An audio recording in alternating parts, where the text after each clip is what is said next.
So, today we want to go over security for small and medium-sized businesses and just what do they need to keep their data secure.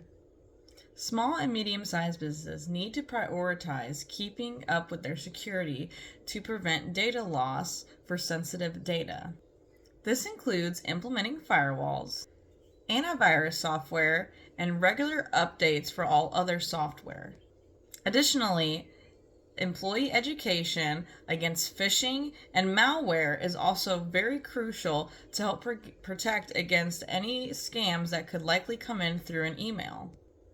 Small and medium-sized businesses should also consider a regular backup system for all of their data and a disaster recovery plan for in case any major disasters were to fall upon their business. Other tips for small and medium-sized businesses is for their employees to use strong passwords.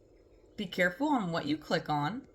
Have and implement your security plan that's in place for your business.